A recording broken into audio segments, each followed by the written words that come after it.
Catholicsplaining. Prepare yourself. You're about to be Catholicsplained. And what are we Catholicsplaining today? Well, the Latin Mass, and particularly the Latin Mass, since we have our new Pope, Pope Leo the 14th. And my first guest on Catholicsplaining on this new channel is none other than all the way from Friday Night Tights and a state far, far away. It is none other than Odin of OMB Reviews. Hello. Hello, Miss Mod Muses. How are you doing? Oh, I'm doing great. Glad you're here. I can't wait to hear this because I follow the Latin Mass. I'd like to go to the Latin Mass, but I haven't been following like the details. Like, have things changed since since Pope Francis? I'm so used to saying Saint Francis. Since Pope Francis, are they different? Do things look like they're getting better? Do we look like things are getting worse? Like, are they still shutting down valid Latin masses in parishes across the country? All of those kind of questions, and those are the things that we're gonna address today. Before we get going into that, though, I want to say hi to the chat. We have Steve Kenobi. Thank you for being here. I do hope hello, Teresa and Odin. I do hope both of you are perfectly splendid today. We are perfectly splendid, and you're saying hello, Bill Dog Conroy. Here we go. Thank you. Steek says, I know something from the Bible that the two of you might not know. Well, that's good to know, because apparently you're being taught by St. Thomas Aquinas. Yes, he's our resident Thomas Aquinas strictly through reason person in the chat.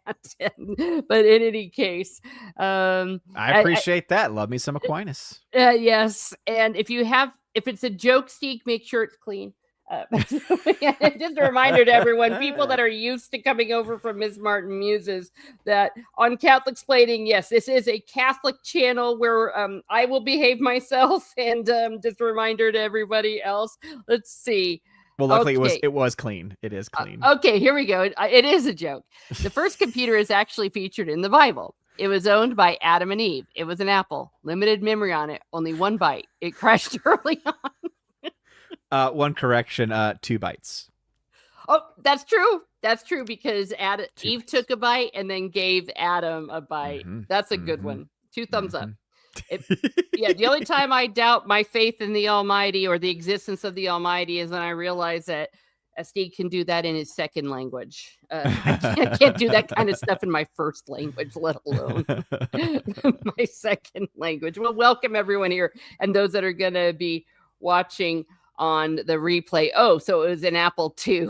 Exactly. There we are. Like I said, he picks it up. Our resident theologian here. So in any case, maybe quickly give a quick summary of what we mean when we say the Latin Mass. And sometimes I don't even like the term the Latin Mass, so I use it because technically the Novus Ordo can be in Latin, and I frequently go to it in Latin. So I think it is a grave error after Vatican II that people said that we weren't supposed to use Latin. Quite the contrary. The actual documents say we should use Latin. So you can use Mass in Latin. If you go to Mass in Rome, a good portion of it will be in Latin. Mm-hmm. So, so the Latin Mass doesn't mean Mass in Latin. And my mother thought this for a while till I explained it to her, that when Vatican II happened, she thought that they just took the Mass and turned it into English, but they actually did change it. So with all those kind of thoughts in mind, could maybe give a brief summary of what we mean when we say the Latin Mass? Yeah, I'll try and give as quick of a history as I can, because, it can be quite long. There's a great series on it called Mass of the Ages, where there are 3 parts to it. The best, I think, being part 2, because it kind of goes into where the new Mass itself came from. But I guess the best way to explain it is the Roman Rite, as it's often referred to. This is the Western Rite, the most common rite in the Western Church. We have the Western Church, the Eastern Church, right? Those are the 2 sides. At one point we were one. There was a split between the Catholic Church and the Orthodox, now called the Orthodox Church. That's what we mean by East and West. So in the Western or Latin Rite, there was the singular Roman Rite that was the primary rite of, as it is by the name itself, from Rome. And what that was it was something that developed organically for hundreds and hundreds of years. And many historians, when looking into the data, the texts that were available, obviously things were hand copied for much of this time. What they figured out was that the Mass, as was established in the 16th century, Council of Trent, where it was more formalized, really took on its form within the first millennia. I think that they say around between maybe 800 and 1000 AD, you actually have what we would consider and what we call today the Latin Mass. The Tridentine Mass is sometimes a name given to it as well. But all that means, though, is that the Mass developing organically was celebrated in a particular way. Now, because there was no formalized singular way of celebrating the Mass, you did have variations. So if you were in France, if you were in Italy, if you were in different countries, most especially if you were in different religious orders, you had maybe a slight variation of what eventually would become known as the Latin rite or the Roman rite of the Mass. The rite meaning the ritual, the way the Mass is celebrated. And so that's why when we talk about the Latin Mass as the Latin Mass or the Tridentine Mass, as it's called, the reason why it's given that name is twofold. One, Latin Mass, because it's primarily in Latin, which was the language, it is still the language of the church. And so it was obviously a liturgical language in that way. And it's called the Tridentine Mass because at the Council of Trent, that's where that name comes from, they formalized the Mass. And so basically, because there had started to, with the Protestant Reformation, I like to call it the Protestant Revolt, that with that revolt happening, there were now new innovations that were being thrown into the Mass. They were ripping out altars, right? We know that the Reformers did a lot of things that was especially focused on trying to move away from a Catholic understanding of the Mass and sacrifice in liturgy. And so as a way of trying to counter that, the Pope thought at the time that it was appropriate to establish a singular uniform way of celebrating the liturgy. However, in his document, it's actually a separate document that he issued quo primum, the Pope Pius V, what he did was he said, here is what the Mass is. He didn't make it up. He didn't call a committee together. He simply said, hey, here's how it's been celebrated in Rome for, centuries and centuries at this point. So let's codify it so that it doesn't get influenced by these reformers, so that it doesn't get changed by all these like novelties that are being introduced across the church. And so this is now going to be the singular rite of the Mass that we're going to call the Roman rite. However, if you have a tradition that can be proven to be 200 years older or more, so for instance, there's orders like the Dominican order that would fit this bill because they had a ritual, a rite that they had celebrated for well over 200 years. And there are others outside of that too that would be a part of it, that those people could actually keep celebrating the Mass the way that they had. Because really, basically what they realized was it was almost no different. There were like very, very small differences between the Dominican rite of Mass and the now known, after the Council of Trent and quo primum, most specifically, the Tridentine Mass. And so this is how Mass was celebrated all the way up until the 1960s. And this is when Vatican II comes around. And the document issued by Vatican II, Sacrosanctum Concilium, this is the document on the liturgy, it stipulated that Latin must have pride of place in the liturgy, that Gregorian chant must also have pride of place in liturgy as well, and a bunch of other things, right? It talks about some reforms here and there, but all in all, it's more about general guidelines. So Vatican II doesn't actually change the Mass at all. All that it says is, hey, here's what the liturgy should be, and here's what needs to be maintained. What happens after the council is when the Mass itself is changed, and that's when a committee is essentially brought together called the Concilium. And this committee, this Concilium, then basically takes the Latin rite, takes that ancient rite that, as I said, dates back in its essential completed form to about 1000 AD, maybe even a couple hundred years before then, and says, you know what? That's been great and all for over 1,000 years, but we need something new. We need something fresh for the world today. So what we're going to do is we're going to put it in the vernacular, but then we're also going to rip out parts of it. And that's what they did. They ripped out various parts of the traditional liturgy. They added new prayers. There's a lot of great charts out there. Mass of the Ages covers this very well about how essentially when we talk about unaffected prayers from the traditional liturgy, only about maybe 13% of prayers actually were maintained between the two rites. And that just shows you how different they are. Structure in many ways is similar. right? There's definitely a similarity as far as the structure is concerned, but they take a bunch of stuff out. They add a bunch of new prayers, some of which they claim are from the tradition of the church. There's some dubious information about whether or not they were. There's obviously rumors, too, that one of them, the famous Eucharistic Prayer 2, which is the fastest of the Eucharistic prayers, the shortest, the rumor is that it was written on basically on a cloth in a bar somewhere by Annabelle Bonini, and that it was just kind of just randomly put together. So whether or not that's true or not, that's a rumor. That's more of like a legend. So might be true, may not be. But regardless of any of that, this is where that new Mass comes from. And as I had mentioned, Vatican II said Latin should be preserved, but that's not what happened. The implementation of this new Mass is then what's led us to this kind of liturgy wars that's been waging for decades now. And I know there's a very long explanation, but I was trying to sum up that's hundreds great. and hundreds of years of history in as short of a time as possible. But when we say the Latin Mass, what we mean is the Mass prior to Vatican II, the Mass that had been celebrated in a uniform way since the 1500s, but had been celebrated in point of fact since even hundreds of years before that. Again, a rite that dates back in many ways to the apostles in certain aspects, but as far as its form is concerned, developed naturally over time. And so the Latin Mass is therefore a very different rite than the Novus Ordo, the new order, the new rite of Mass. And that's why it drives me crazy when people talk about it in the way where they say, oh, this is the one singular unique expression of the Roman Rite, as Pope Francis called it in his document Traditionis Custodes, when the problem is that even Pope Paul VI would not agree with that statement, because even he called it a new order of Mass, because it's essentially a different rite. Yeah.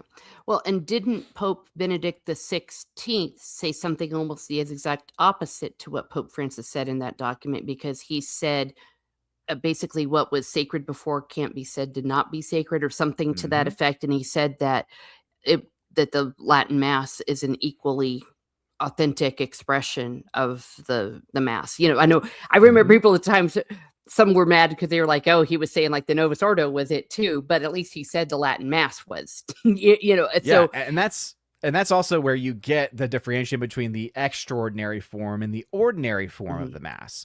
So Pope Benedict was the one that made that distinction. Those terms had not existed prior to Pope Benedict. He essentially created those names whole cloth. So that's why, it makes sense to a lot of us, because it is rooted in reason, it's rooted in logic, and it's a good way of understanding the Mass. But even, people like me, for instance, would say, obviously, I would prefer that understanding to the current standing that we have now. Correct. But even that was still imperfect, because but they're not the same. They're so different from each other, especially when we think about where the prayers are directed. Which one's more God-focused versus which one's more people-focused. I mean, just the overall focus of the Masses are very different. And so it's easier to see it as two different rites than it is anything else. And it's fine, right? There can be multiple rites. Again, that's why when you have that expression by Pope Francis of this is the one unique expression of the Roman Rite, my mind immediately goes to, okay, then what about the Dominican Rite? And then what about the other churches that are in union with the Catholic Church that have their own rite as well, that are part of the Western Church specifically? I mean, are we going to say that those are no longer valid rites? And they're not the same as the best example of that is the Anglican, the Ordinariate. Yes, I was about ready to say that's what I'm most familiar with. Yes. It didn't make any sense. And of course, Pope Francis was actually very supportive of the Ordinariate form. I think that's a terrible name for it. That's what they want us to call it, because like that just doesn't make any sense, because there's other Ordinariates, but I think they didn't want to make the Anglicans upset. But that's also part of the Latin Rite. Yeah, so it didn't make sense. And what Pope Benedict did, though, with his document, his motu proprio, it was 2011, or is it 2009? I forget when it was. Yeah, I think it was around 2008, 2009.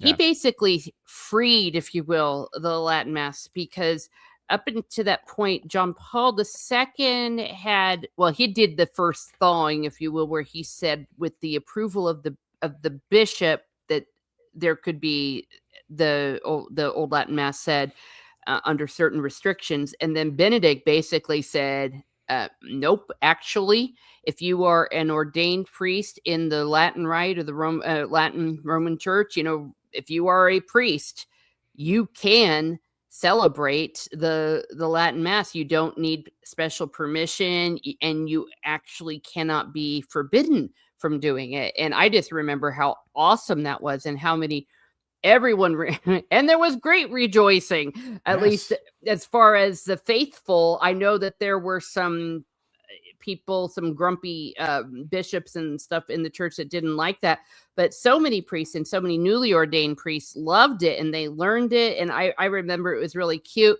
because there was a newly ordained priest and he wanted to learn it, and the altar boys, they taught him and helped him how to do it. Like during his first few times doing it, they walked him through it, and it was just great. And there was this camaraderie, and there was heaven on earth. Mm-hmm. And then for some reason, somehow, Pope Francis with decided to backtrack it all. And now we find ourselves where we are today. Yeah. And to jump with the history a little bit. So as I mentioned, you have the new rite of Mass that has been established with the Concilium post-Vatican II. So not Vatican II itself, but this Concilium Council group that came together. And so this is established. It's then implemented.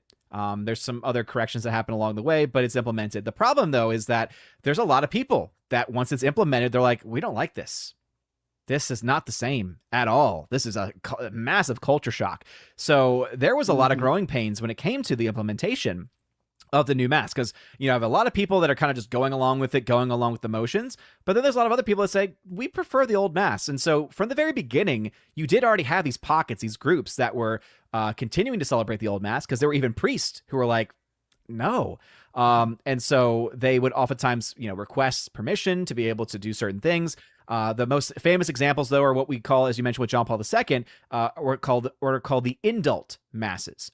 And so these indult masses are essentially the Pope saying, in these very specific cases, right, that bishops have authority to grant permissions to certain communities and to certain groups that they can continue to celebrate it. And one of the most famous examples of this is actually in the United Kingdom, is actually in England, because of all people, it was actually even non-Catholics who came together and wrote an open letter, including Agatha Christie, who wrote a letter to the Pope and said, please preserve this, because this is actually a part of the history of the church. Like, this is such an important, like, even someone coming from not a devout Catholic perspective was able to say, this is historically significant. So this should be preserved from that alone. And guess what? England was one of the hotbeds of where these indults were being granted, where this Latin Mass community really, really grew. Where in the United States, because a lot of these bishops just fell in line with Rome almost immediately, you had a little bit more of a struggle. There were underground masses, for instance, right, where these priests would still celebrate it, but without even permission from their bishop. And it was a way of keeping the Latin Mass and traditional sacraments alive in this way. So all of this leads then eventually to, as you mentioned, right, John Paul II does this, and then Benedict XVI finally says, all right, enough of the indult, enough of this underground. No, this is something that you have a right to celebrate. It was beautiful then. It's still beautiful today. You can't say what was sacred then can't be sacred today. Let's stop with the nonsense. Let's bring peace to the liturgy. Both forms can flourish. Both forms can help each other. Let's have the ordinary, extraordinary form. And there was peace liturgically in the church for a long time. Pope Francis then comes in, issues Traditionis Custodes, which I appreciate. Ryan Grant, who is a Catholic writer and a very brilliant person. And he says, even though it translates to guardians of tradition, there is another way of translating the Latin of that, and it's actually jailers of tradition. And I was like, I appreciate that translation, Mr. Grant, because he translates a lot of books into Latin. His big projects are mostly Alphonsus Liguori, actually. He translates a lot of these books into English. But that being said, Pope Francis makes a lot of claims which have not really been verified or backed up, and I hate to say, but I think were false.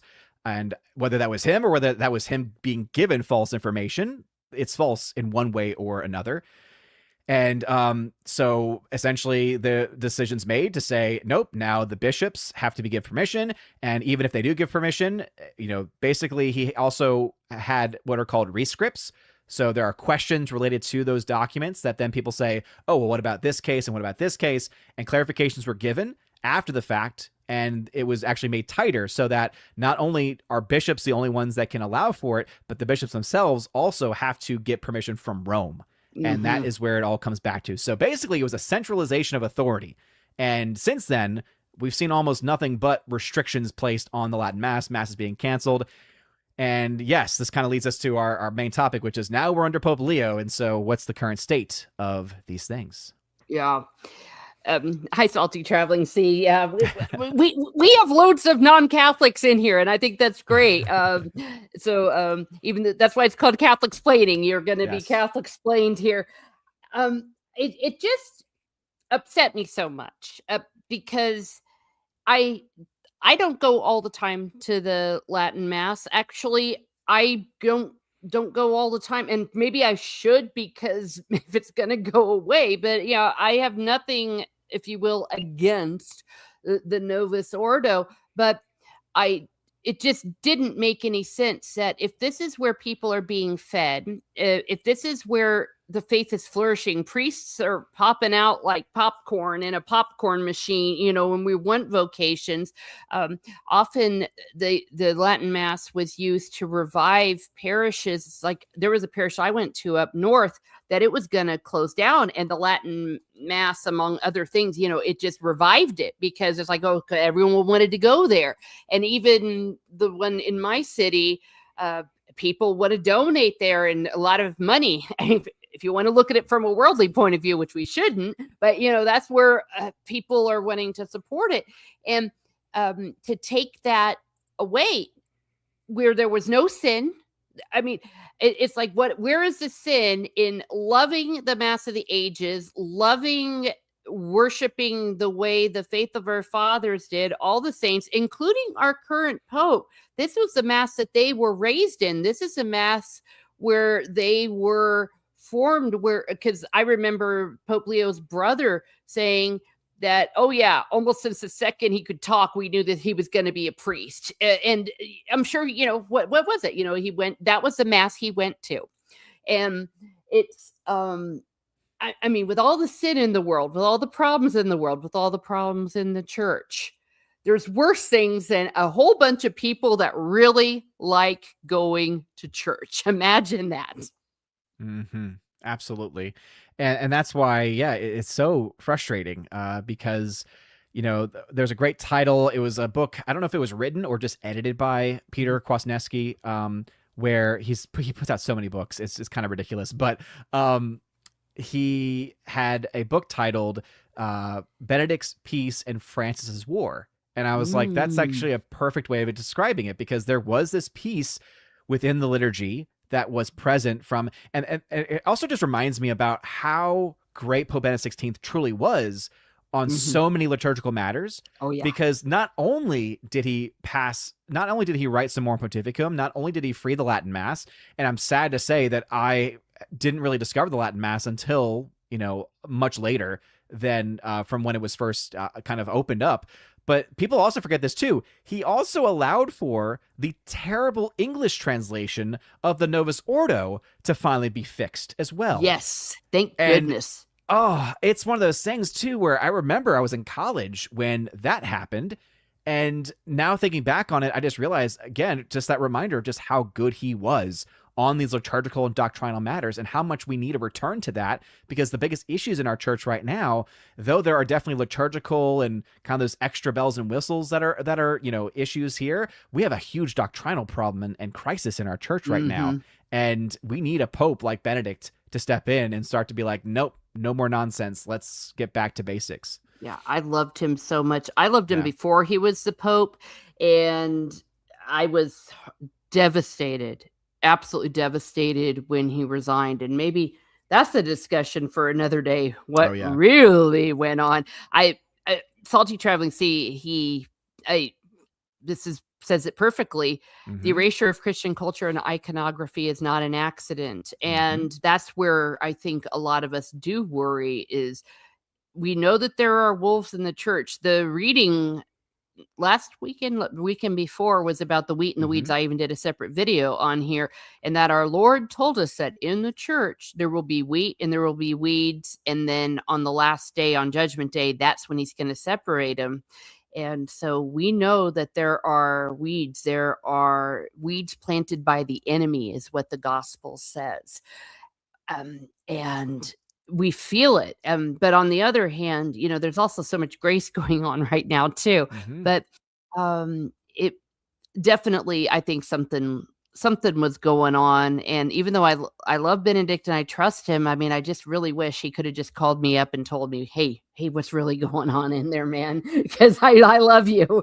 And I thought he was a relatively short pontificate, but it was a great pontificate. And when we saw the things starting to get undone, and we're starting to see the fruits of what's happening with those things being undone. It's a very precarious time in the church still. And, we were very hopeful when Pope Leo was elected. There were certain early signs of a difference. And I still think overall, Pope Leo is very different than Francis in a lot of great ways. But at the same time, he is also, I think, a bit too deferential to Pope Francis. He's a bit too, not to say disrespectful. Yeah, I'd say he's very respectful. And again, I understand that. But, at the same time, there were a lot of objective errors and mistakes that Pope Francis made that need to be corrected. And I mean, it unfortunately seems like the direction of the church currently is still all in with the program of Pope Francis. And I think that's a huge mistake. And now, especially with the whole synod on synodality nonsense being in the implementation phase, whatever the heck that's supposed to mean. Yeah. It doesn't look like the shadow of Pope Francis going away anytime soon. And we're seeing similar results of that also when it comes to Latin Mass. Things have not gotten better. And though there are these random signs that come forth with, supposed phrases and letters about, be very generous with your exceptions to the Latin Mass, like those are all these claims that are being made. We're not actually really seeing that on the ground, unfortunately. And it's a pretty rough time right now, especially in dioceses that are very small, like the one that I'm a part of, because what little we did have is now non-existent when it comes to traditional liturgy. And it's a very, very sad. Our whole situation was very sad. And it's something that I'm still very much, I would be lying if I said I wasn't angry, because I'm very angry still. I try not to hold on to it. That's one of the things that I pray about is to hopefully to release this anger. But it's like, it's going between that anger, wrath versus that just anger, which is, I think, justified with how harmful I think it has been, that our community, our local Latin Mass communities across our diocese were destroyed, for lack of a better expression. Especially in this age of loneliness and stuff. Like I have found in some of these Latin Mass communities, and a community is probably even the wrong word, because like I said, it used to be part of the parish. I just found in the place I went to up north, it was just so Protestant, for lack of a better word, because as a former Protestant, that's always the one thing I really missed, was I didn't feel like there was a community that you have at the Protestant churches, and for some reason I have always found it. And even the Latin Mass and the local Latin Mass, which is here, I found it there. I mean, they do all sorts of social stuff after church, and they include everybody. And it's just like there just seems to be this fruit of the Spirit that also goes into the quote unquote community, which the Vatican II church is supposed to be.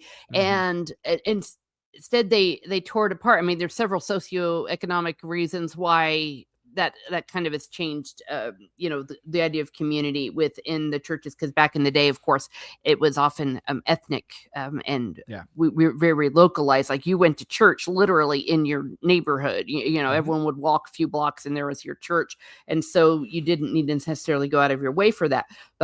And then the souls, of course, that were harmed. And I can tell you that every time I go to the Latin Mass when I'm able to, as a musician, there is nothing that just on a almost miraculous out of body I'm Teresa of Avila experience to hear the first chant, because this is the stuff that I studied. I studied this at public high school, public university. What do they still sing? I learned all the sacred music of the church there, and then suddenly I'm doing it in Mass at the Oh my gosh. And then, when the polyphony hits, the Thomas Tallis, they got the Palestrina going on. It's just, you are literally, I'm not saying trust me, I have not had a thing like Teresa of Avila. I'm obviously not her, my spelling namesake, but it does. It's like your soul literally, like, it lifts up like a nuclear bomb or something of grace. It's like you're like literally entering heaven. And that's why there's just so much beauty in the traditional liturgy, because you have that, and that's very common to find on Sundays for the Sunday liturgy. But the thing because everyone's going to have, whenever people bring up, oh, you just like the Latin Mass as a preference, it's like, no, it's not just a preference. It's like, it literally is feeding the soul.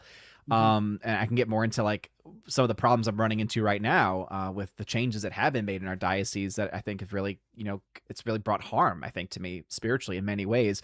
But going just to Latin Mass experience, you have obviously that beauty that you can experience, on the Sunday Mass with the sung Mass, the Missa Cantata, as it's often called, which is like it's called a high Mass, basically, which means you have music, you have incense, you have kind of all the bells and whistles that a Mass will have to show the glory of the resurrection, which is what it's meant to convey, right? Which is the death and resurrection of Christ within the liturgy itself. But the other thing you have is you have something called the low Mass. And I actually prefer low Mass. I love low Mass because I'm the kind of person where I can get very distracted by, even though it's beautiful music, in my mind sometimes it's just like, this is noise. This is distracting me from being able to, if it's done really well, it's, usually you're able to pray no problem, and you're able to use that time still there. But the low Mass is even better because it's silence. It's quiet. The priest starts the Mass and you don't even realize that it started unless you know what's going on, because there's no mic. He's not saying it loud. He's saying it mostly to himself.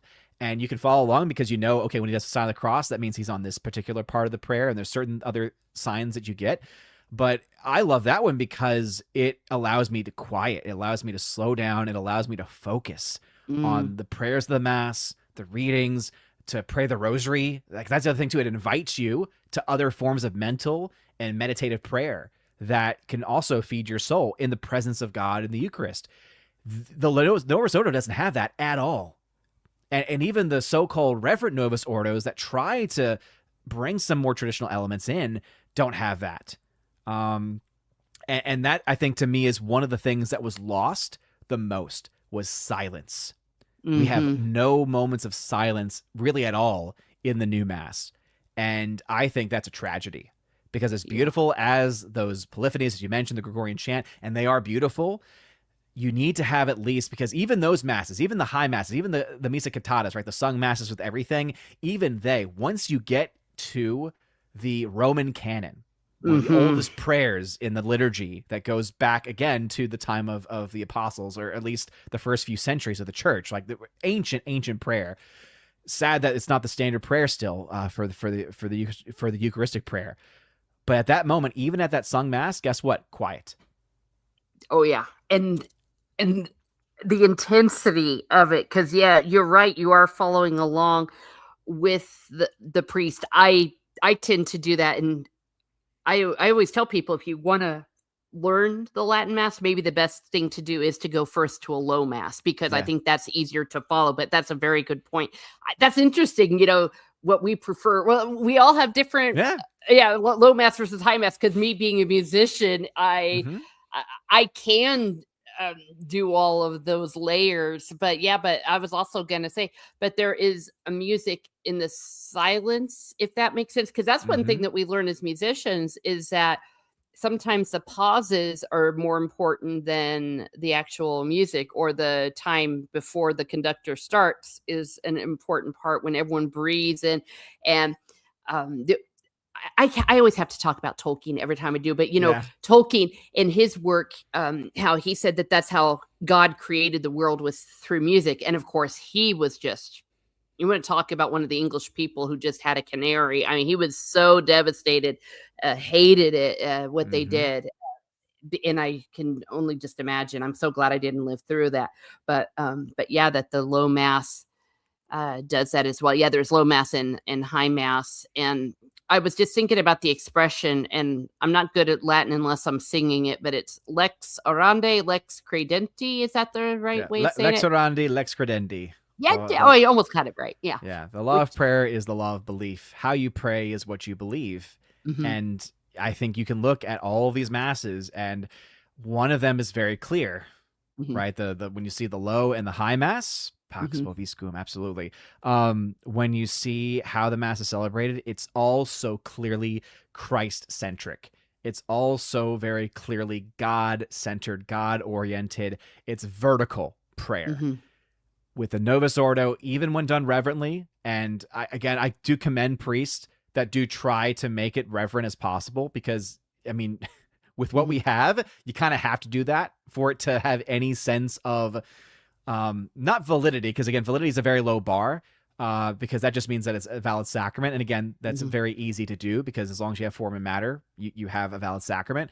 But that doesn't mean that it's necessarily proper. That doesn't mean that it's not necessarily fitting is the word I like to think. The way to make it more fitting is to have ad orientem. You're all facing east. You're all facing where Christ himself, again, the rising of the sun, right? That sense of resurrection, of the rising of the new day, all that was done for a purpose. And that makes it vertical. Whereas in the Novus Ordo, in most places, it's completely horizontal. It's, hey, I'm Father. What are we going to talk about today? Oh, look, we have this whole mass thing that we're doing too. Oh, let's focus on the altar for a little bit. Great. But now let's say shake hands. Everything is horizontal, and it's damaging. One of the hardest things that I do as a teacher, one of the hardest things that I do as an instructor in the faith, is I have to sit through school liturgies, and they are very difficult. They are very difficult. Never again. Never again. I'm not wishing to, say terrible things about priests or anything like that. But all I can say is that I look around at the kids, and not only are the kids just not really engaged with it, but they are being fed horizontal. There is no sense of the sacred or the vertical in the way that the mass is worshipped, that the mass is celebrated today, and especially in like school liturgy. I think if we really wanted to like make kids start to be like, what's going on, or what's this, turn the priest around is the first step, because then they'd be like, why does Father have his back to us? What's going on? But at the very least, what would it mean? He's looking here. I should look here too. Yeah, right? exactly. It's a natural instinct. Yeah. Well, in one way that I heard it described is that the priest, first of all, we're all facing together, and the priest is like your general, and he's like in front, and like, in that scene in the Return of the King, the movie, when Aragorn's in front of them, it's like for Frodo, and everyone charges, and he's out front, the king's out front, the priest in persona Christi is out in front with us, leading us, and then you've got the altar boys who are like the next level of, I know this may not even be theologically correct, but I just kind of, that's the way I look at it. And then we're with them, we're all together. We're all here for you, Jesus. And we're all, the idea that it's not participation is just absurd. It's like, I am participating in a way that I can't possibly. And when I said never again, because of course, as a music teacher and elementary, you have no idea the kind of things that they would ask you to do and to participate in, and you're even thinking, am I sinning by leading the music in this? And you didn't have a choice. That's why I said never again. I mean, I will not ever go to a school mass ever again. I'm just not gonna do it. I know you have to. I even have flashbacks when I was a kid going to grammar school.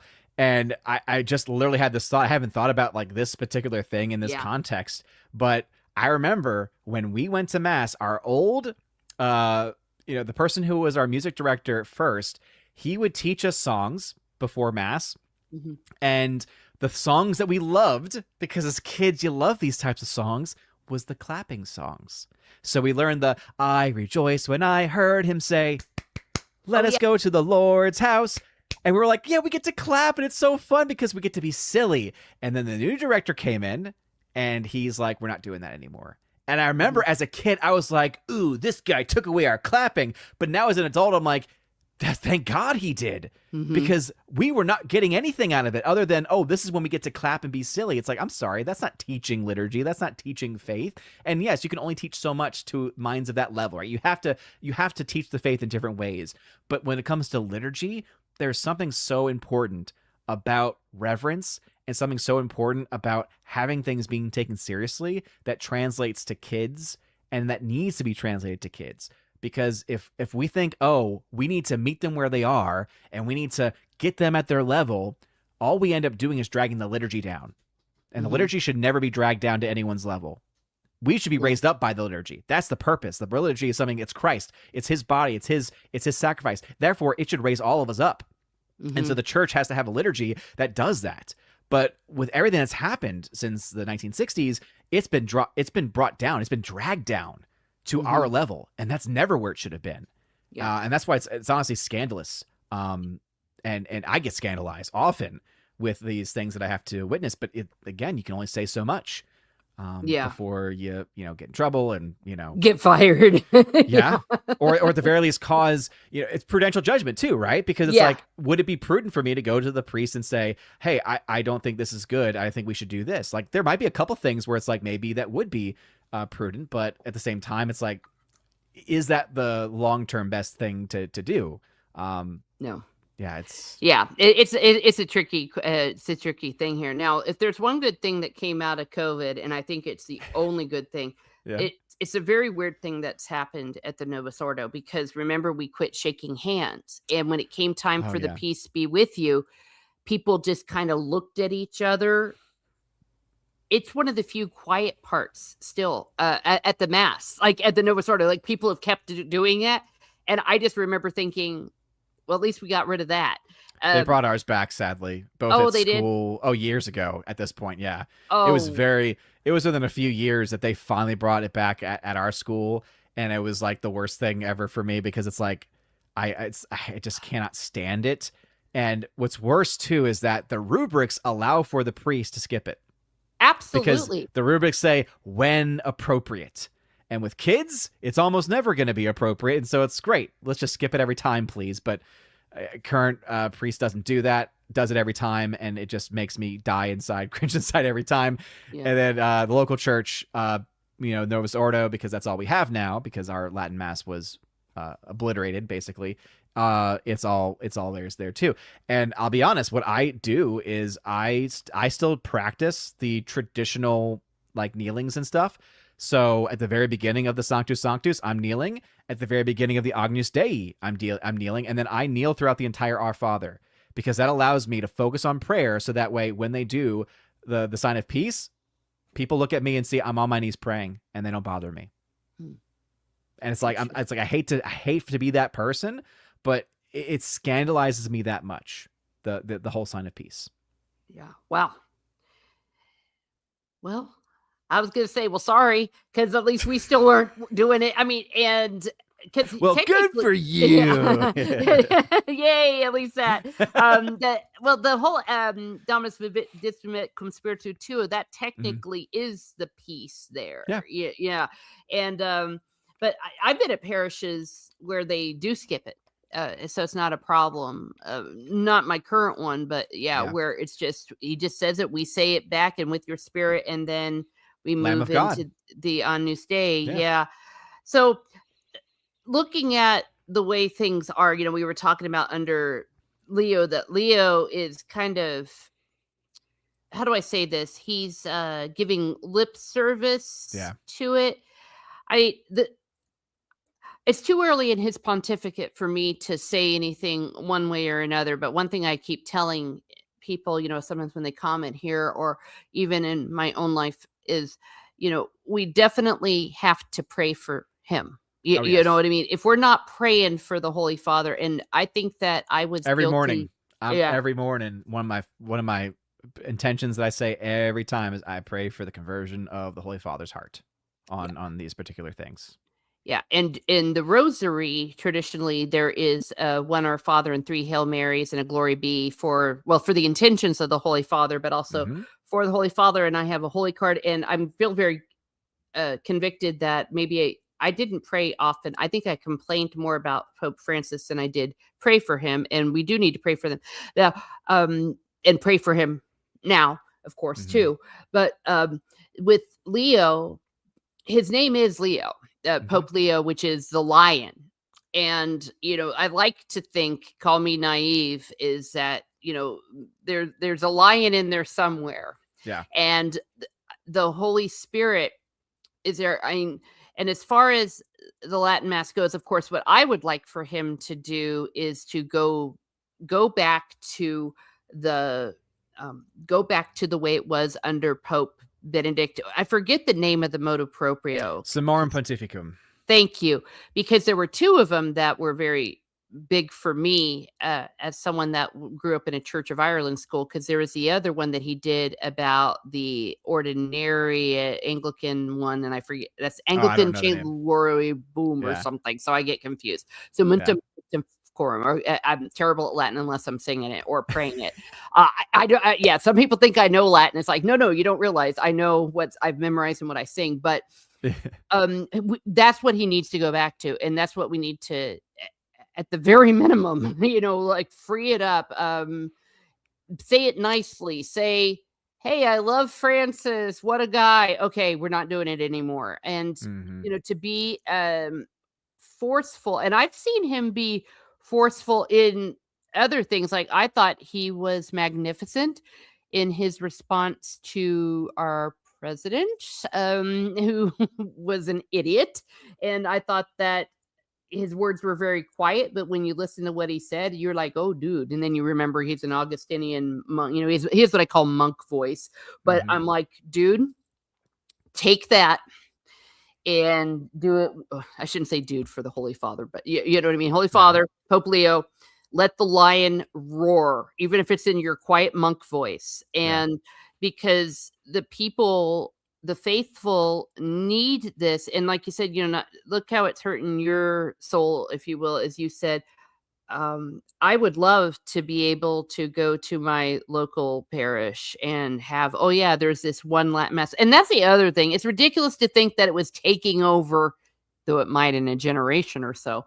I mean, even where we have had it, where we have it today, it's one Mass in the diocese out of, like, even at the parish there's like 5 Masses that Sunday. One of them is the traditional Latin Mass. It's not like it's taken over and all of the Masses are packed, including the Latin Mass one. So it's like, listen, it's not like it's causing harm to anything. And when you see all those boys, that's the other thing. You have altar boys, and there's a hierarchy. And the youngest ones, I swear this kid couldn't be more than 7. I mean, just these little boys that just sit there and hold the candles, and you can just see how engaged they are in that. And I'm like, that's a priest waiting to happen right there, or a holy husband waiting to happen.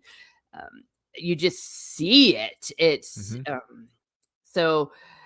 I mean, sorry. Go ahead. There's so many things that you look to, and you're like, wow, like it really was so. The traditional Mass is so structured, and even the traditional sacraments too, because it reminds me, like, it used to be that there were the minor orders. You would enter the clerical state, at a younger age, and that would allow you to learn these various skills, and take these various steps, and then, it wasn't until that you were, subdiaconate, diaconate, that you would actually start to, be a minister at the actual, liturgy and the, the liturgical on the altar aspect. But it's again, so structured in a way where it just bred vocations, as you mentioned. And I think that's honestly why they felt the need to destroy it, was because they saw that, yes, it wasn't taking over individual dioceses necessarily, but on the whole, the majority of parishes that were thriving, flourishing, growing were traditional parishes that featured at least one Latin Mass. Yep. The ones that were suffering, dying, closing, combining were those that didn't have that at all, and were typically a little bit more liberal and progressive in their liturgies. And that's still how it is going today. But to me, that was the telltale sign of kind of the evil behind all of this. Yeah. Was that they were snuffing out something that was growing vocations, growing the numbers of persons inside of the church, bringing people to the church in levels that we have not seen since prior to Second Vatican Council, where again have times of booms and busts, right? John Paul II led to this huge wave of new people entering into the church, obviously, but this change that happened with Vatican with Summorum Pontificum was really leading to something. And it was almost like the only way you can describe it, the only way that it makes sense is if they are saying, we don't want the church to be this. We don't want the church to be this anymore. We don't want the old church anymore. We want the new springtime of the church, which has not been that much of a springtime. And that tells me a lot more about kind of the hierarchy leadership. And unfortunately, it does make me a lot more cynical, and it makes me a lot more suspect, where it's like there's no legitimately sensible reason why they would do these things. Yeah, I said that actually backstage, that was, I think, the number one reason I personally feel like it's like if the devil wanted to do something, if the weeds in the wheat wanted to do something, it's the fact that in a generation there were going to be more Latin masses. And you did see it bleed over.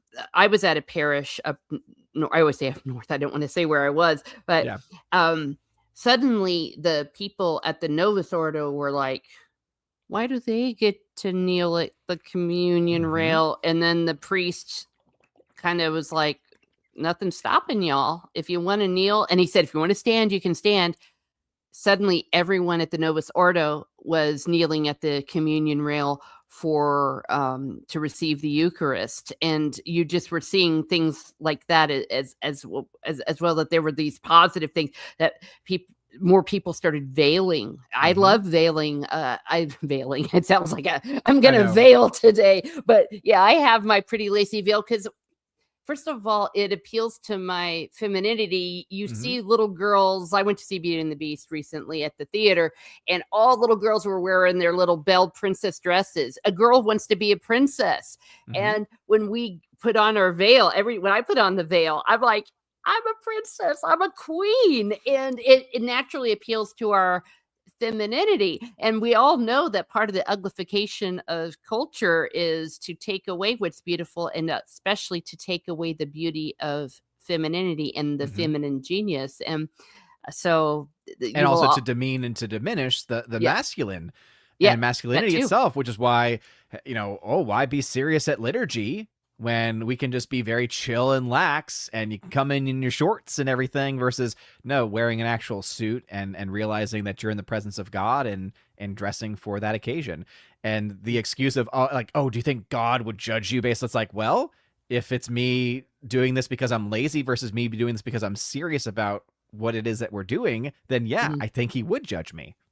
Yeah. Well, and the poor always wore their best to mass, or to the liturgy, or to the synagogue, and if they could, they would wear their nicest clothes. There was the whole idea about the Sunday best. It was about respect.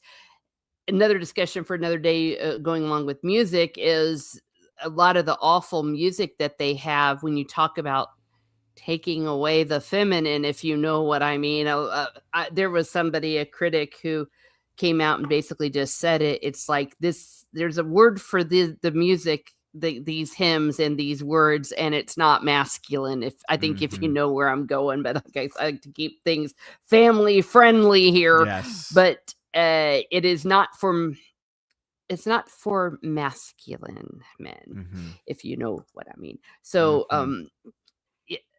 now, as far as officially, though, besides the Holy Father talking about things being generous, and he did reach out, didn't he reach out or something to the people of France during the pilgrimage to Chartres? I thought that either that, or he said to the bishops to leave them alone, or something. That there was something that I felt like was very, and that's the problem, right? Is that it's so middle of the road, it's so mysterious and non-committal that it's hard to even remember what was done, because it was enough to do something at one particular time, but not enough for it to actually mean much for anyone else outside of that. And that's what's so frustrating, is that there's some signs of good things, but then you look at the reality on the ground and you realize, no, it's not really showing that, right? Because I've seen the same reports and I've seen the same things where it's like, be more generous with these dispensations. And yet I also know that my own diocese, the bishop refused to even ask for a dispensation. Yeah. And so, it's like, so what rights do we have, to do anything? There was nothing wrong We did everything that we could. We got him to come. We talked to him. We begged him. We literally begged him to his face to not do what we thought he was going to do. And he did it anyway. And he tried to say it was out of love. And it's like, I'm sorry, you cannot make that argument. You cannot say this is out of love in any way, because if you're not even willing to ask for permission on our behalf, that shows you don't really love us. And this is where like the kind of the damage to my own soul has been, because it just, how can my direct spiritual father in my diocese, how can I feel this connection and how can I feel loved if the thing that was feeding not just mine, but so many other people's souls is taken away unjustly? Yeah. It'd be one thing if some decision was made because of a just reason, but if it's no, the Holy Father made this claim, and so therefore we must follow this claim, even though there's questions on the legitimacy of the things that were even brought up in the first place. And then also you have other dioceses across the country that still have their Latin masses. And that's like, I think this summer kind of broke me, I'll be honest. This summer was a very difficult summer for me. And I think one of the more difficult parts was, one, having our own mass taken away, end of last year is when our Latin mass was taken away from us. Oh. But hey, don't worry. We were told you'll still have a Latin mass. It'll just be the 2002 edition. So it'll be the Novus Ordo. It's in Latin. So isn't that great? Isn't that? It's like, yes, you've just now told us how unserious that you took our claims and you took our things, because we try to tell you it's not the smells and bells. It's not the Latin. It's the liturgy itself. And so them trying to, put lipstick on a pig, for lack of a better expression, it's an insult, to be honest. It's like, this is not what we asked for. It's like, okay, I'll give you once a month at a random place an hour away from every location. Oh, great. That makes me feel even more loved. You're pushing us into this like exterior space. But what broke me was I went back home to New Orleans, and there's a beautiful church there called St. Patrick's. Massive church community, one of the biggest in the actual city itself. And they've had the Latin Mass for well over a decade. I think they actually had the Latin Mass even before Summorum Pontificum, if memory serves. I think they may have actually been an indult church, because they've been the home of the Latin Mass forever. They still have it. And not just that, it's their primary Mass on Sunday. Oh, wow. They still do, just this past Easter, they still had the entire Triduum, traditional Latin Mass. Oh. They had everything. Oh, dude. I missed that. They just got a new bishop. And so they still have these things. And the argument is, well, eventually everyone will get in line. It's like, I don't care if that's where your argument is. The fact is that, why is it that they can have the Latin Mass?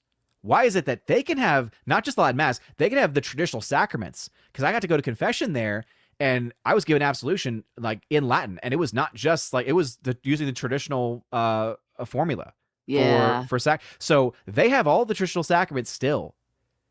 And I think the reason why, at least in that community, because it's such a Catholic city, they know if they mess with that St. Patrick's community, they're in deep trouble, because they've got deep pockets, St. Patrick's. And I hate to say that. I hate to say it. You hate to say, why does certain communities get to be preserved? Because they've got money, because they cannot be messed with. And it makes you infuriated, though, because it's like, wow, it really is bishops treating the church like a business.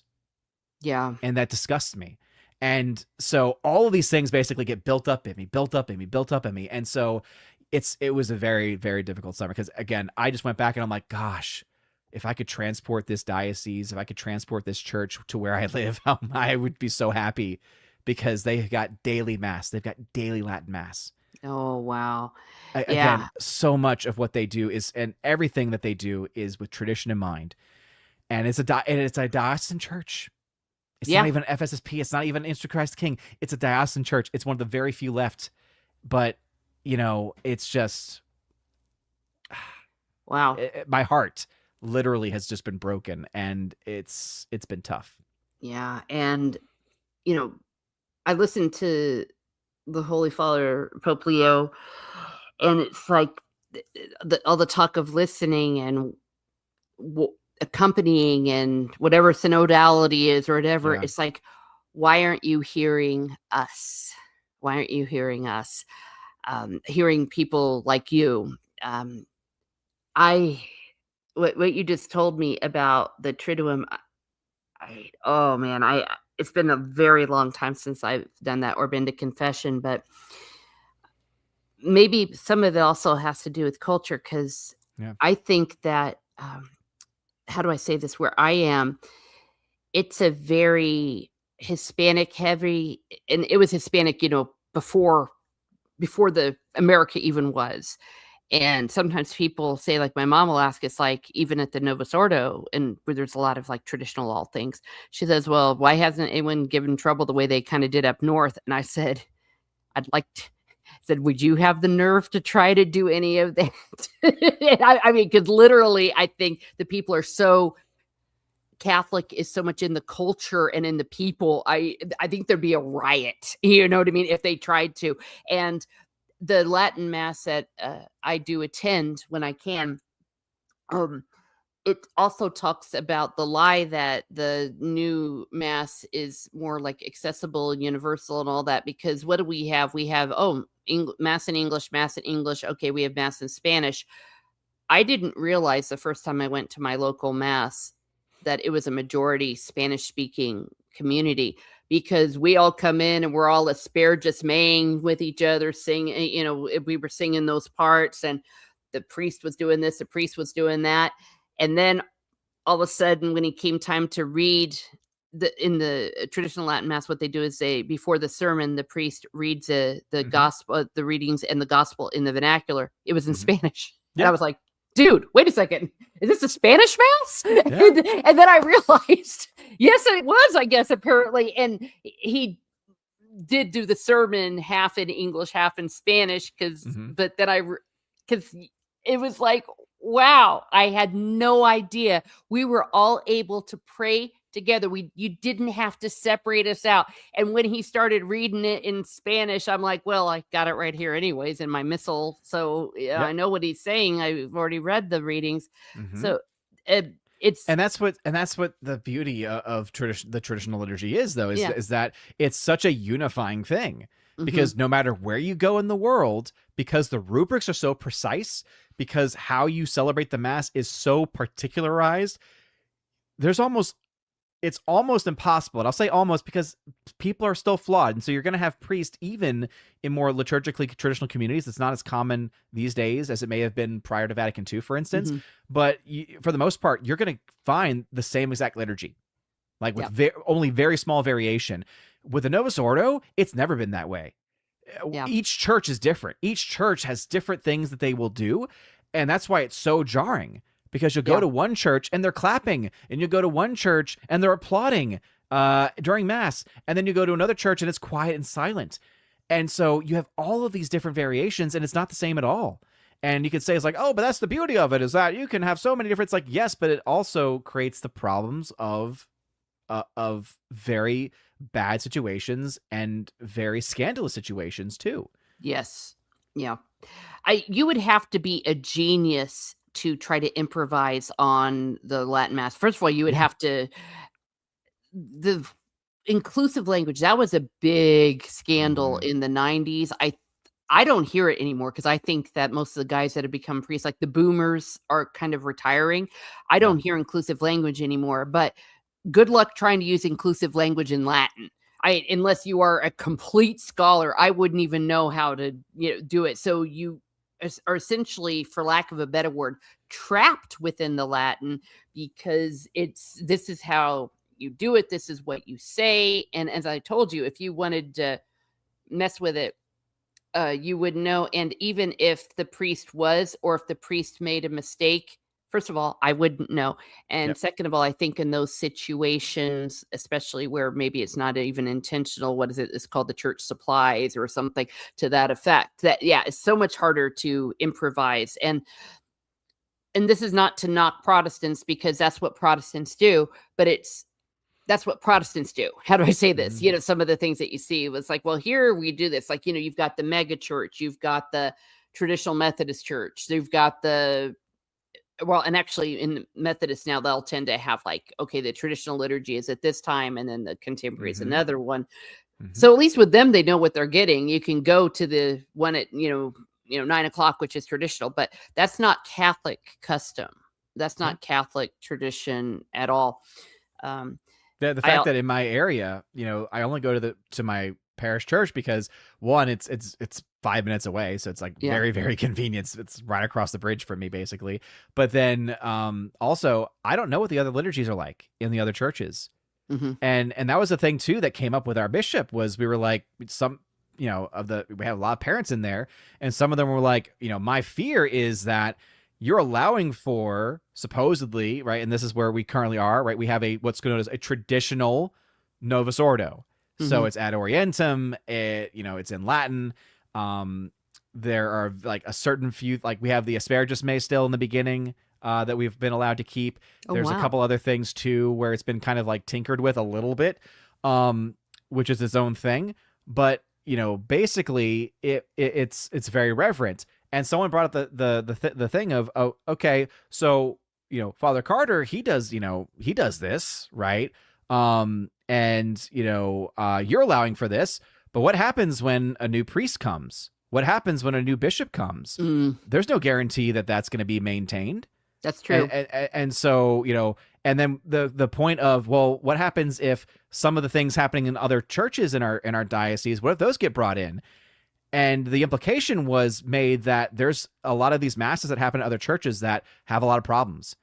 And the bishop was a little defensive and basically said something to the effect of like, well, I've never seen any other issues in other parishes. And we're just like, and that's the problem right there. You don't see it. You don't see that there are problems where there are problems. And that's, I think, really where the entire church is right now, where they are not willing to admit that there are certain things that are not good, that there are certain things that are big issues, and it's going to lead to a lot more problems. And that's why it's just that much more tragic that you have groups that are being declared schismatic and that are being, kind of isolated in different ways, when you have so many other groups that are doing, I would argue, even worse things and actual heretical views and statements. Father James Martin being a prime example of all of this. Yeah, leading people into mortal sin. Nothing happens.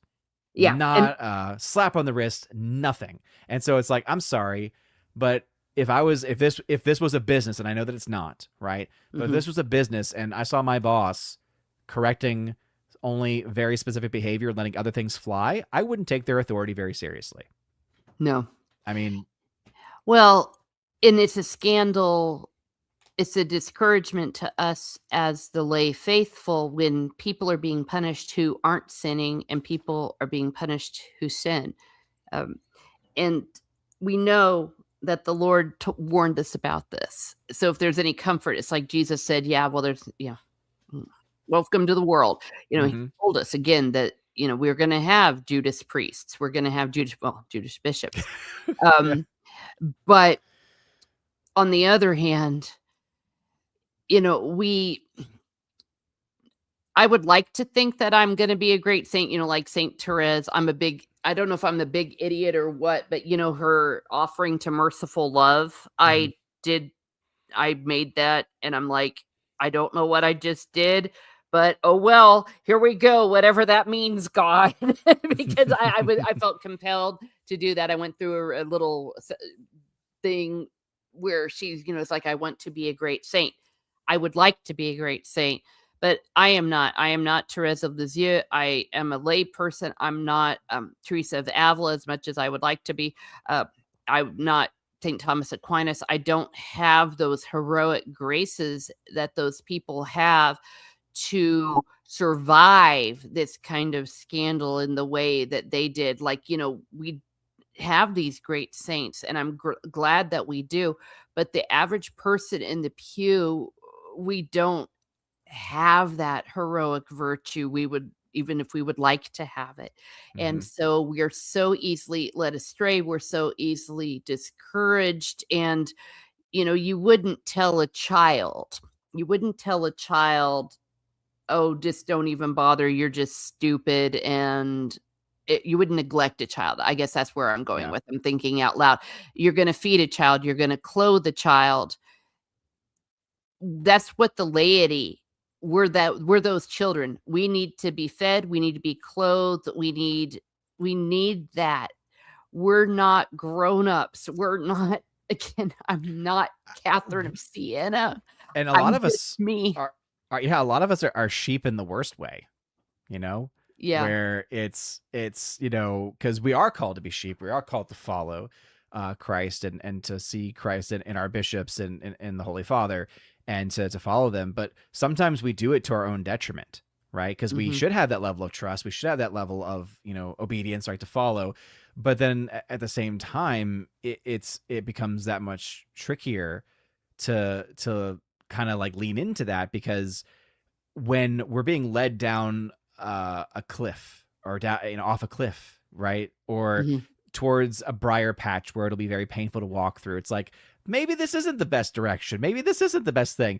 And I think the problem is that so many of us are so deferential to authority, and I think it's because we have almost this overcorrection, right? Because we see what happens with the Protestantism, right? Of this breaking away from the church. I'm my own authority. I'm determining what is true, and we are so averted to that. We're like, oh no, I would never do that. No. I'm, you know, we have the Pope, and we trust the Pope, and the keys of the kingdom, and it's like all those things. Like, yes, but that does not mean then that we should follow to the point of our own detriment.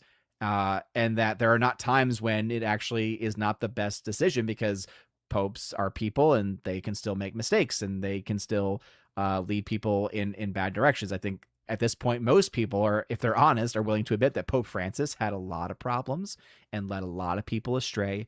And I would say put the church in a very, very bad state in many, many ways. And that is something that some people are not comfortable saying. Some people still think you can't say anything bad about a pope or about a bishop or disagree or anything. It's like, no. There's definitely the level of obedience and there's a level of authority there, but it's not absolute. And it is up to us to come together to be the ones that, you know, call out leaders when they are in the wrong or when they're making a mistake. And one of the toughest things was trying to get names. You know, wrote letters to our bishop, was trying to even go further and write letters to the Holy Father and to other groups in the Vatican. And one of the hardest things was getting people to put their name onto something, even if it was a respectful letter, even though there's no schismatic idea or mindset to it whatsoever. But it's a tough thing. People can't break from it. That's why part of me is like, it's sad that, you know, kind of mentioning before about the bishops in New Orleans, it seems like it's partly money motivated. You know, obviously that could change, but that's how it seems to me, at least. And it's like, well, why don't we all, if all the Latin Mass people came together as a group and said, okay, great, guess what? We're not giving any money anymore. Like, I imagine if we did that, if we did it publicly, maybe something, I hate to say it, and I hate to think that way, because that's not how it should work. But it's like, if that's the only way that they're going to listen, because they're acting like people of the world, you know, be as wise as serpents. Yeah. I mean, sometimes you kind of have to go. Yeah, it does make one wonder. Yeah, Steve, this is a good expression. I'm going to change it a little bit, though. He says, when one behaves like a sheep, one should not complain when one gets sheared. Yes. Yeah. Precisely. And I'm going to change it a little bit to say, when one behaves like a sheep, you're in danger of being only sheared. Yeah. And maybe in this context, but because we are, in a political sense, it's, if you don't fight against it and vote the way that you want things to be, don't complain about it because you're just allowing it to happen, kind of thing. In the church mindset, it would be, if you're not willing to stand up, if you're not willing to say something, then when something bad happens, then yeah, I would say at this point, you really don't have a right then to complain or to, it's because you could have done something. You could have stood up. You could have lent your voice to it, and you decided not to. Yeah. Or butchered. Yeah. That's a good one too, Steve. Yeah. And the flock is being butchered in many ways. On the other hand, there is such a balance of prudence, because you've probably known some, I've known a few that have probably made people that like the Latin Mass look bad. And it's been frustrating for me, because I feel like the enemies of the Latin Mass, it's like they find those. You're like, you see, like, look at this crazy person who's going around and, you know, causing this big stir and disrupting the parish. And we still need to be prudent, and it's difficult going according to one's vocation and one's temperament too. I think is a part of it as well, because when we do speak, we want it to be fruitful as well, and that's why prudence is one of the virtues. So I think we need to pray for prudence. That's a tough one. It's a tough one, because everything you're saying I agree with, but then all I can think of is, but how do progressives get their foothold in? They get together and they make a fuss. And they show, hey, this is what you're dealing with. And unfortunately, what happens typically and what usually leads to change, it's, hey, we're a lot of people and we have a lot of money. Yeah. And again, I hate to say it that way, but that's often how it is, right? Because you always hear about, well, all these people were complaining to the chancery and complaining to the diocese about this, and so therefore we can't have this anymore. This happened during COVID, when we had our local priest was still allowing for us to receive communion on the tongue, even though the bishop unjustly, and I would say unrightfully, told the diocese, no, we couldn't do that. We couldn't do communion on the tongue. We had to do communion on the hand. And our priest did everything. It was a, no. If you want to receive on the tongue, after Mass is over, come up to the communion rail, and I will individually give you the Eucharist, and I will be purifying my hands every time between each person. He did and then people still complained. And because they complained, he almost got his head chopped off. Oh, I'll bet. And it's like, that is the world we live in. And so it's like, unfortunately, it's like, I think that it is the sense of prudence is very important, and the sense of that reverence and respect and not wanting to be disruptive. But imagine if that one crazy person was not just a crazy person, but instead was a bunch of people with a much more measured view or system, bringing their complaints and because again, what led to the indult Mass being granted? It was because people wrote letters and had high influential people make a fuss about it. Because if you didn't have those high influential people of England coming out and writing a letter like Agatha Christie, the Pope would not have responded. The Pope would have ignored it completely. Yeah. Let's just be honest here, right? Because he's also human. He's also influenced. So we have to, make, I think, a much bigger voice and fuss about it for those of us actively in the publicly in this fight to try to preserve the traditional liturgy, Yeah. And I suppose what I was talking about is people that were almost heretical about it, like that were saying that if you're going to, like, they would be saying, like, people that go to the Novus Ordo are sinning. That kind of thing, which is misrepresenting what people from the Latin Mass were doing, or that hosts that were consecrated at the Novus Ordo aren't valid hosts. And that's the kind of thing where I'm talking about the loud crazies. It's like the people that it's like that is heretical, actually. That it's not a sin to go to the Novus Ordo.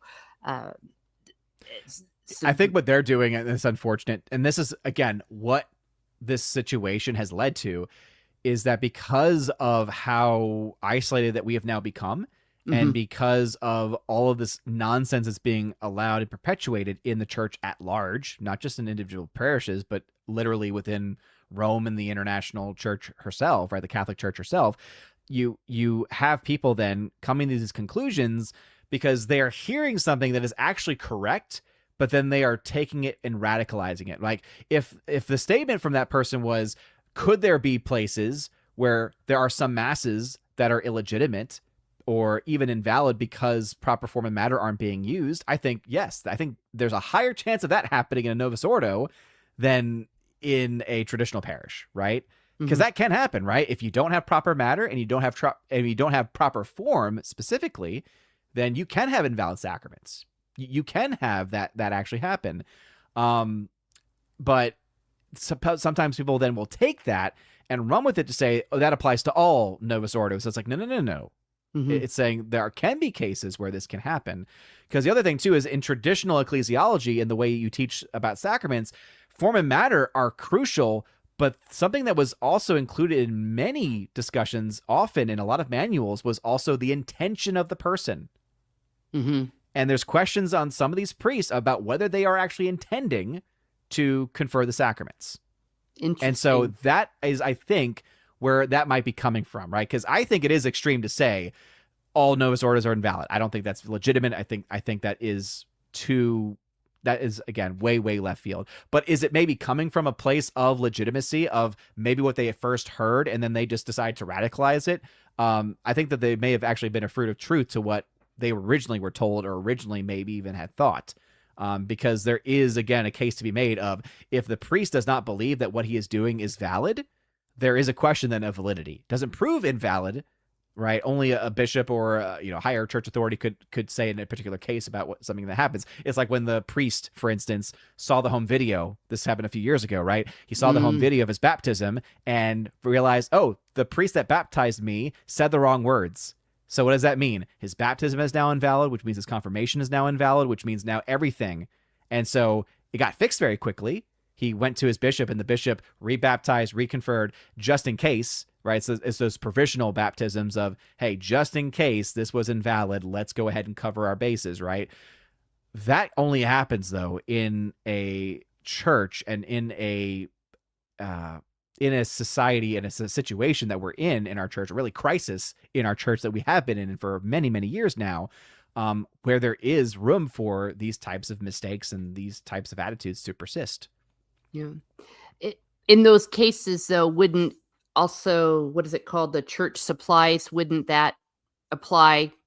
Like in a case of this particular priest, for example. Yeah. So like the church sorts that out. I forget what it's called. It's a theological thing that he actually did go through those sacraments again, though. Oh, I know he did. And that's why it's provisional. So yeah. So I think what you're thinking about is that there is the trust in God that if the person, like, so for instance, it would actually have less to do with the priest in that case. It would have more to do with the laity.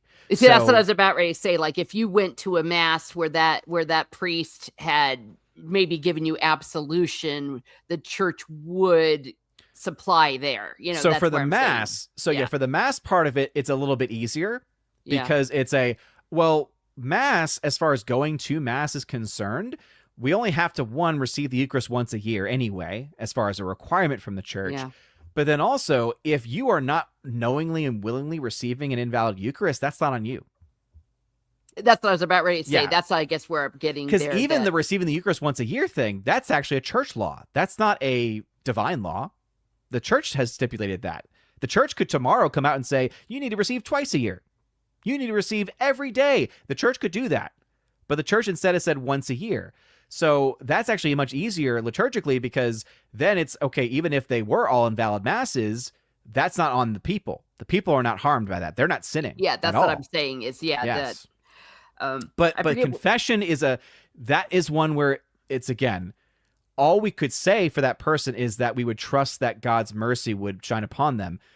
But you can see how that's not the same as, no, your sins have been forgiven, right? Because there is that, or that's where you get into the ordinary versus extraordinary means of grace. Yeah, and I would say it would be extraordinary. Like, so for example, you're dying and you hear your last confession, and then God goes, "Oh, oops, the priest, you're going to your judgment." And technically, God the priest didn't say the word right. Yeah, the priest wasn't validly baptized, so sorry, pal.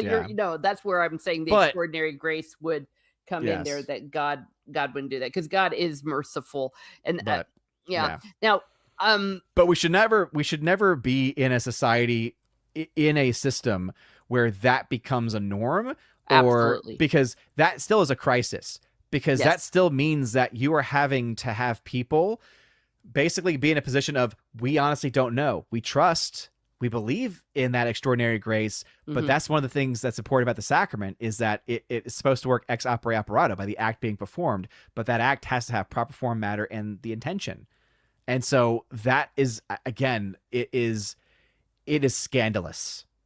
Yeah. That's why it's like, even if it ends up being valid, and even if like all those things still end up, instilling grace in the soul, it's still such a scandal when that kind of stuff happens. Now, a little bit of devil's advocate, it is possible for those things to occur in the Latin Mass. I mean, there is a certain degree of trust. Now, trust that the priest is actually doing it right, because I can tell you this, even today, if the priest were, I don't know, let's just say when he says the words of consecration, God forbid, and decided not to, I wouldn't, it's still possible that they could, and perhaps in the past. But if I understand you correctly, you're saying, and I think you're right, that I think especially today, the individuals that want to do the Latin Mass and stuff, that it's like you're not going to find very, very, very unlikely. And even if you go back to prior to Vatican II, because some of the post-conciliar types will try to make these arguments of, oh, the liturgy wasn't this perfect state before Vatican II either. I mean, that was what we were responding to. And they try to make claims of, oh, well, there were some cases where priests would say Mass in 20 minutes, which means they were just rushing through the words. And it's like, yes, I'm sure that happened because this happens everywhere. There are still Novus Ordo Masses where people, like there's literally a priest that my grandfather would go to, God rest his soul, but my papa would go to this Mass because, in his own words, he gets it in 30 minutes on the dot every time. And I'm like, well, one, Papa, don't be using your watch to time him on let's see, is he gonna hit 30 minutes exactly? But it's, again, that's something that can obviously happen. But it's a lot more likely to happen in a Mass where you're speaking the language that you know and can say whatever you want to, than it is in a Mass where there are particular words that you have to say and everything else. The difference in the way that you could get away with it, why it could still happen in the Latin Mass, especially prior to Vatican II, is that a lot of those moments are said quietly, especially in low Mass. So for all we know, you could be mumbling. For all we know, you could be rushing through the words themselves. It's just a lot harder to get away with that. Well, like I said, you'd have to be a genius. You would have to know it much better. Now, as far as one thing I've been following a little bit, because Cardinal Burke, I like him. I understand from a few things that he has said with Pope Leo. Pope Leo at least talks to him, from what I get, and it was a grave injustice the way Pope Francis, in my humble opinion, treated him. And so it sounds like, so that's why when I do look at Leo, it at least seems like the dude has charity, at least at a bare minimum, as far as that's just a weird thing. Pope Francis is an enigma. Like, he honestly is such a he was a mess in every way, like whether it be his health, whether it be his ecclesiology, his theology. He was a mess in every way because, yes, you're right, he was so mean to him. And you're like, oh, he's more traditionally minded of a person, and yet he was so kind to the SSPX. He was so kind to them. Like, he was in a good relationship with them, in fact. Granted them faculties during the Year of Mercy, and then extended them forever. And it's just like, what? How can you, at one hand, be on good terms with this one group, but then with traditional bishops and cardinals on the other? It's like, this is so weird. It was a very confusing time. And I think I told you that he was also very good about protecting the tradition in the Anglican stuff too. But I do understand, though, that, Burke, I see him in many ways as a bit of a spokesman. I mean, you want to talk about, we need someone powerful and high up. Of course, he is very visible proponent of the Latin Mass. And I think, wasn't he the one that does the one in Chartres? I think he was one of the principal celebrants, or the principal. I don't know. So. And he definitely does them here in America. I've spoken with him personally. They used to do a conference in Cork City every year, and I used to go there. They haven't done it since COVID, and I don't know why. And of course, I don't know anyone to ask. But it seems like Leo has Leo's ear, at least as far as that goes. But he's not going to be with us forever either. So especially because his health has not been very, very good. Yeah, he's a great guy. By the way, I've told the story 1,000 times about when I first got the guts to tell. Well, when I first met him, I was so nervous. Everyone's just having tea, and everyone's introduced, like, "Hey, this is a woman from America. We got an American here." And I'm like, "Yes." And he asked me a few questions, and I go, awesome. And I go, "Yes." I go, "Yes, Father." And then I went, "Oh, I mean, I'm supposed to say your excellency or something." And he goes, "No, actually, wow." He said, "It's been a long time since someone's called me father. And actually, it sounds pretty good because I'm still a father." And I'm just He's still a priest. Yeah. And I'm like, you are so cute. I didn't say that. Yeah. I was just like, oh my gosh, but teddy also bear. it's like that just reminds me of like a couple of things. So like one, I'm kind of like mixed on Cardinal Burke because it's like he has a lot of things that he does and says that are correct, and then a lot of things where it's like, oh, you're almost there. You're almost to that point. But disagree with him on a couple of things. But I will always and forever be thankful for him because of what he did in St. Louis when he was the bishop there, because he established one of the best churches that I have. Like, so my wife has family in St. Louis, and so we do a trip to St. Louis every year, and I look forward to it almost primarily, or I would say one of the top reasons why I like going other than family is I get to go to mass at the oratory of Saints Gregory and Augustine, which is in this beautiful church in St. Louis. I think it's called St. Luke's Catholic Church. It's like the home base. It's an oratory, so it's like a separate community at the same building.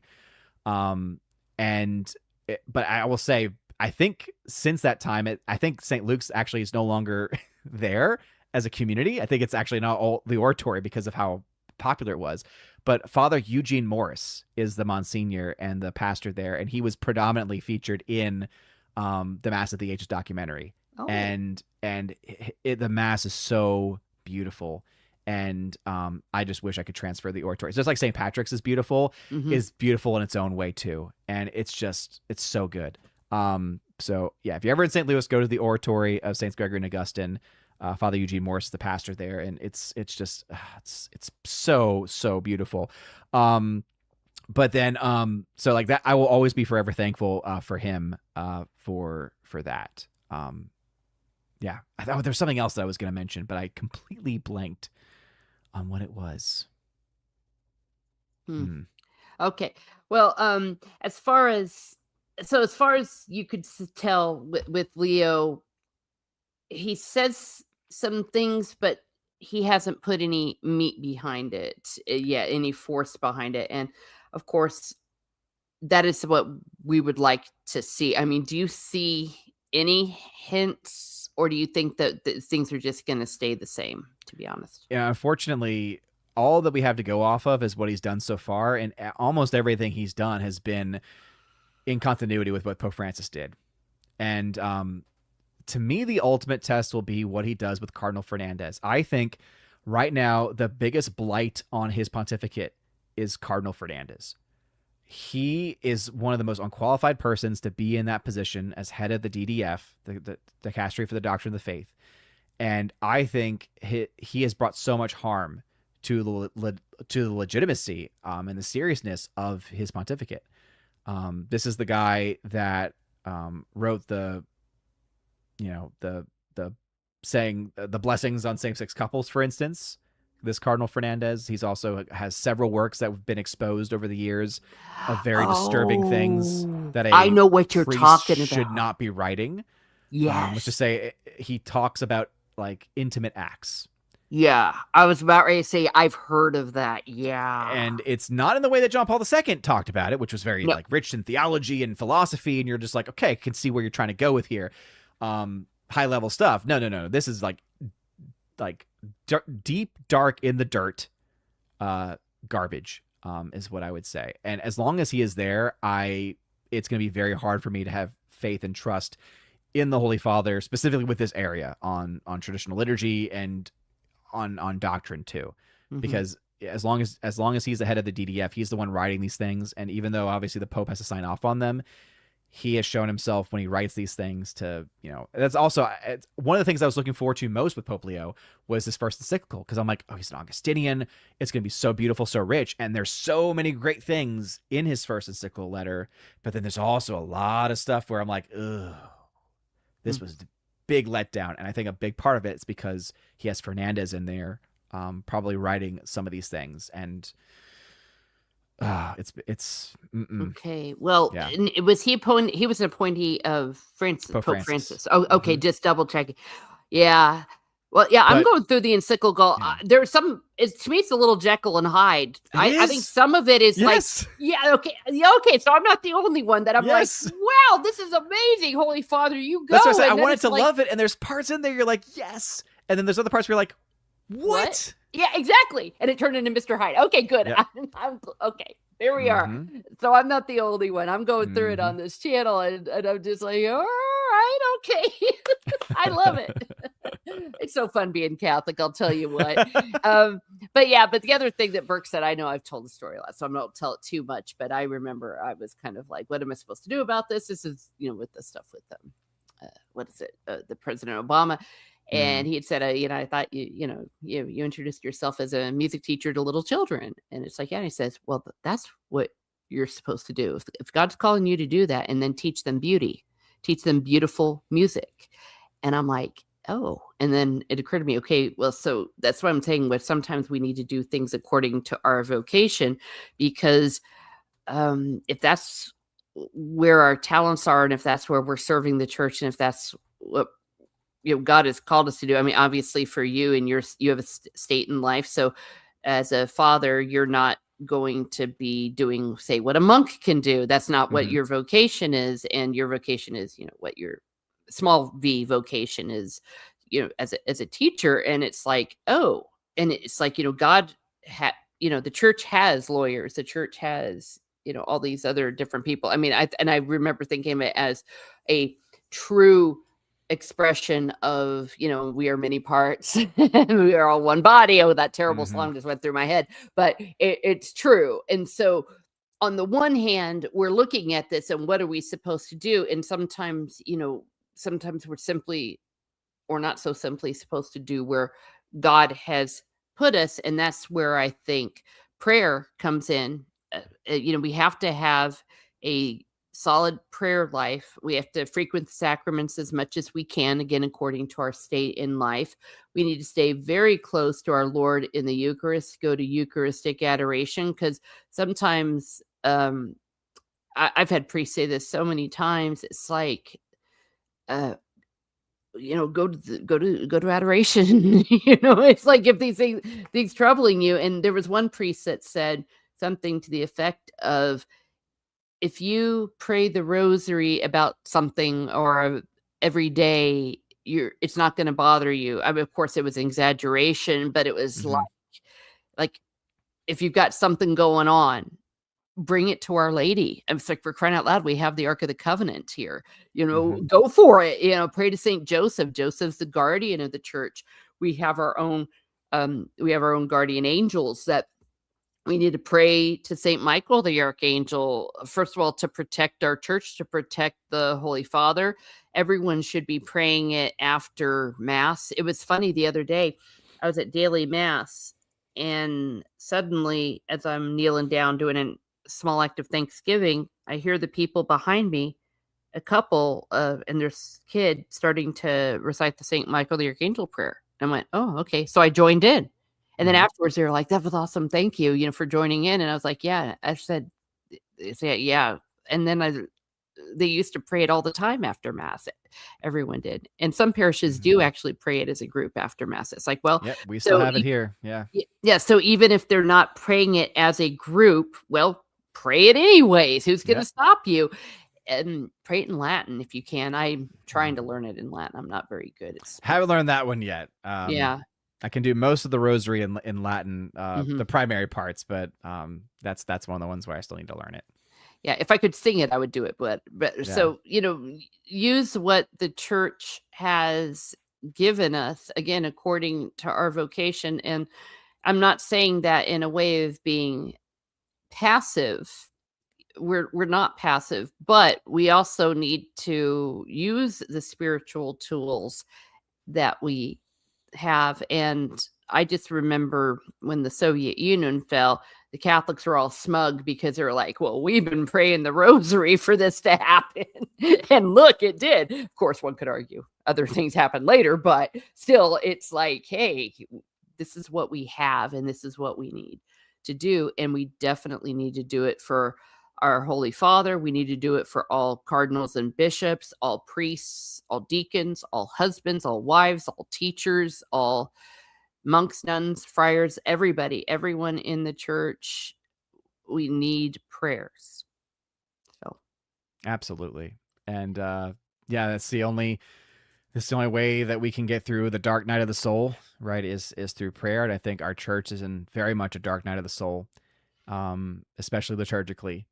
Mm-hmm. And yeah, we can hope and pray Pope Leo is able to do the things that need to be done. And that's why, there's some people that have, I think, gotten a little too black pilled about Pope Leo and about the church in many ways. And I totally understand the sentiment, because I know that I have felt a lot of it, especially in my diocese, especially with all the, personal struggles with the liturgy here.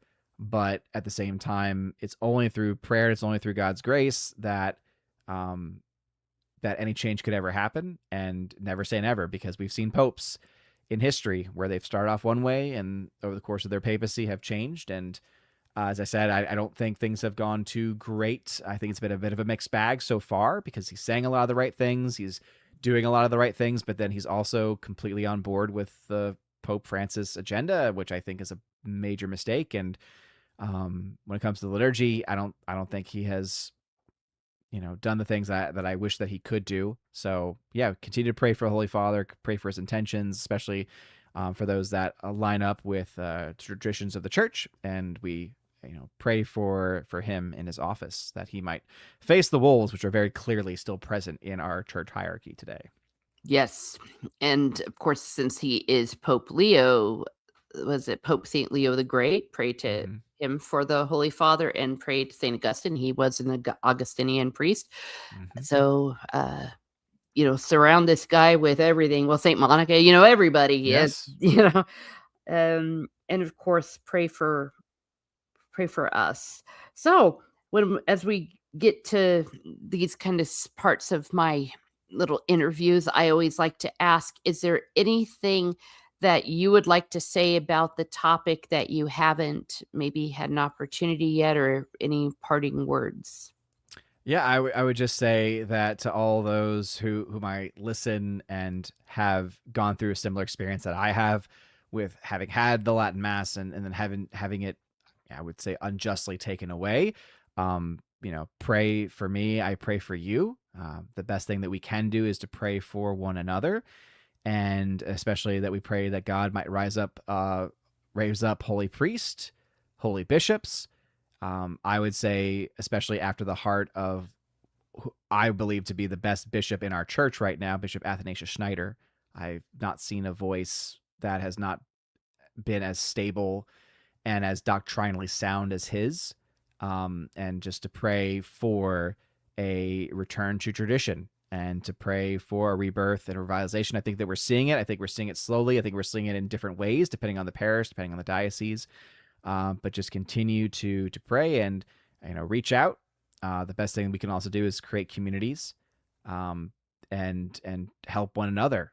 Try to cultivate traditional practices, because even if our local church won't do things anymore that they used to do, maybe, or that we think would be beneficial to the soul, that doesn't mean that we can't still do those things. And the best way to do that is definitely through a support system.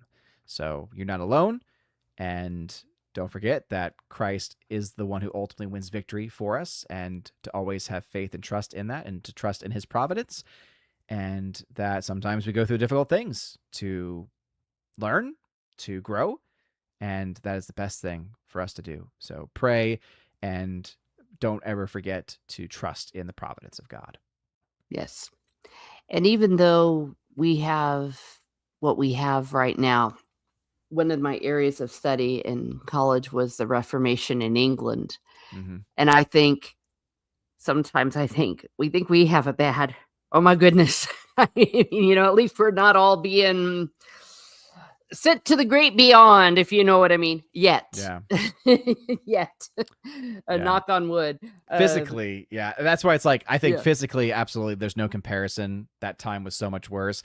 I would argue spiritually, I think we might be in worse times because of the number of people impacted, especially people who are members of the church. And so it's, that's why in my head, when people, going back to obedience, when people bring up a Padre Pio or bring up others, I immediately go back to, but I think we're actually much closer to St. Athanasius times, where a huge portion of the church has lost the faith, or has at the very least fallen into severe error within the faith, where instead of Arianism, it's modernism. And I think that we have very few voices that are speaking up some imperfectly, and some, a bit better than others. But yeah, pray, pray, pray. All righty. Well, do you have anything coming up that you would like to plug for us? Yeah, so obviously I'm very passionate about my faith, but on YouTube I talk mostly about movies and box office. So yeah, I would not recommend for people who are interested in this specific conversation that y'all would watch a show I'm on called FNT, as conversations there become very, let's just say, very colorful. Yes. In language and topics. I pray for them every stream, and I ask that you pray for them as well, and pray for me, as some streams are a little easier and harder to get through than others. But that is what I'll be doing on Friday. And then on Sunday, I do my box office breakdowns on my channel, OMB Reviews. And then I do write for geeksygamers.com, and I write a box office article there every Sunday. Oh, cool. Well, thank you for having me. Yeah. You heard it all here. Yeah. So, and I'm so glad to have you here. And I just love being able to talk about these things with someone else who kind of knows what I'm talking about, if that makes sense. Mm-hmm. It's like, oh, thank goodness I'm not a unicorn in this world. Well, I think I am in many ways, so many ways. But oh, well, look who it is.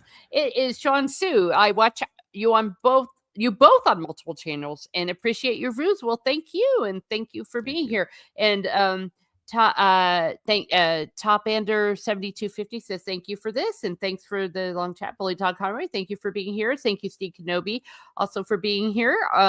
And who else? Nordporial is here, and thank you. And everyone that has been watching will be watching on the replay. I'm going to be continuing with the papal encyclical. I also have some more little flower talk, story of a soul. So look for that. And I'm going to be continuing with the Book of Romans. I wish I could call it Romanism and Romans, but Scott Hahn stole that one. No, he didn't steal it from me, but Scott Hahn already came up with a good one. But we're going to be definitely talking about Romanism in the Book of Romans on my other channel. That's where I just talk about everything and anything that is of interest. So but yeah, thank you all for being here. So we're going to go ahead and sign off. Thank you, Odin, and have a great day, everyone. Have a great day, and be certain to be the King's good servant, but God's first. God bless.